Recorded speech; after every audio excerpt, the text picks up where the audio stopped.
Khi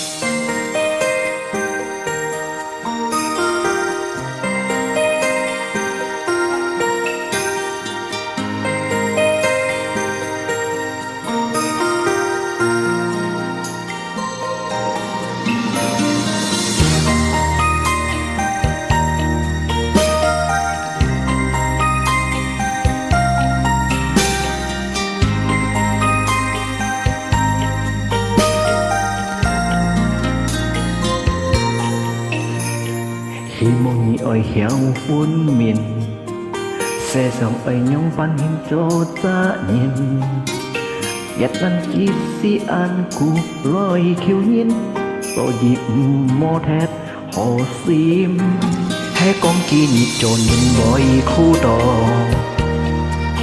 hay bùi cha phen nhiều oi phôi nhi trò hẳn kỳ tết bóng chi si tôi kỳ ăn ho kỳ nhiệt kỳ hiếu con nhi mò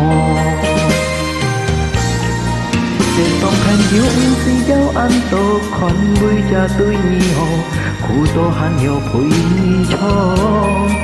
hồ hồ phải ngay gia con ăn to bốn nhìn câu chín ăn to tô ta nhìn mò thẹt ho lì hà nhi với cho to lui nhìn con nhi con to kim chén bu cho nhà đầy chuyên nhiên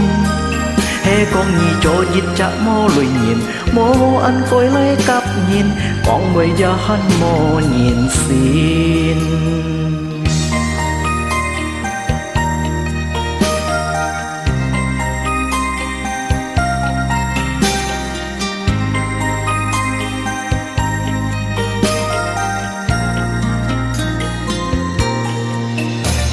khi mong nhị oi héo phun miền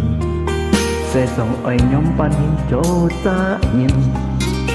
Việt Nam chỉ si ăn khu lôi khiêu nhiên có dịp mò thét hồ sim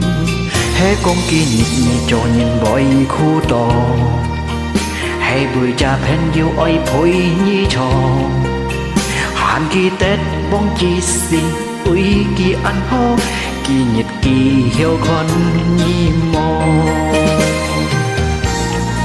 để sông thanh hiếu si giáo ăn to con vui cha tôi nhi hồ khu tô hắn hiếu phủi cho hồ phải ngày con gia ăn to bốn nghìn câu xin ăn to tôi cha nhìn mò thẹt ho vì hà nhi với cho to lui nhìn con nhi con to kim chén vui cho nhà gầy chuyên nhiên hé con nhi cho chín chạ mò lui nhìn mò ăn khôi lấy cặp nhìn con bây giờ hắn mò nhìn xin trên sông khen hiếu si giáo ăn to con vui cha tôi nhi hồ khu tô hắn hiểu phủi cho hồ phải ngày cha con ăn to bốn nhìn câu chín ăn to tôi cha nhìn mò thẹt ho vì hà nhi với cho to lui nhìn con nhi con to kim chén phu cho nhà cây chuyên nhiên hé con nhi cho dịch chạ mò lui nhìn mò ăn coi lấy cặp nhìn con bây giờ hắn mò nhìn xin ok cảm trả họ hay bởi cái con chó có to nhân đéo họ